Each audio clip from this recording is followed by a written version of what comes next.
आखिर ये वोट चोरी कर रहे हैं, कॉन्स्टिट्यूशन की आत्मा पर चोट पहुंचा रहे हैं, इस तरीके की कर रहे हैं, लेकिन हम लोग शांत बैठने वाले नहीं हैं। आपको क्या लगता है, क्योंकि एसआईआर का मुद्दा पूरे सत्र में ही हावी रहा और अब तो अंदर बाहर दोनों तरफ ही इस पर लगातार। देखिए, ऐसा है, कोई भी चुनाव होता है उससे पहले जो वोटर लिस्ट है उसकी जांच होती है। बिहार में 2024 का लोकसभा चुनाव हुआ और उसके एक साल के बाद ही आप लगभग 65 लाख वोट को हटा देते हैं। तो सवाल ये खड़ा होता है कि तब आपकी रिपोर्ट गलत थी या अब आपकी रिपोर्ट गलत है। सवाल ये खड़ा हो रहा है, क्या ये इस चुनाव को, विधानसभा चुनाव को प्रभावित करने के लिए किया गया है?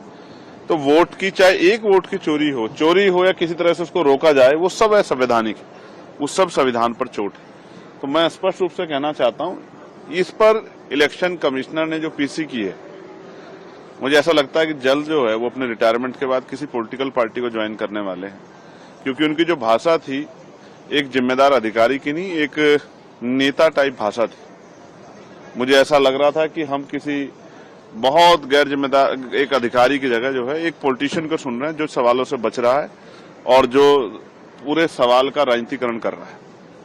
ये इस तरह के जवाब पर्याप्त नहीं है।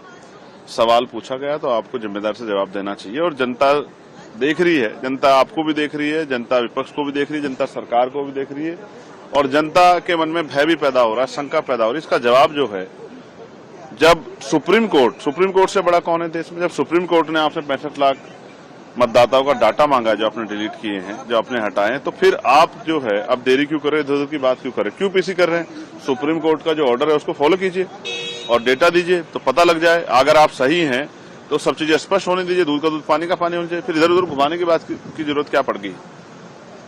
तो सवाल ये है कि इलेक्शन कमिश्नर कब जो है जवाब देंगे, कब डेटा देंगे, इसकी तरफ देश की निगाह है।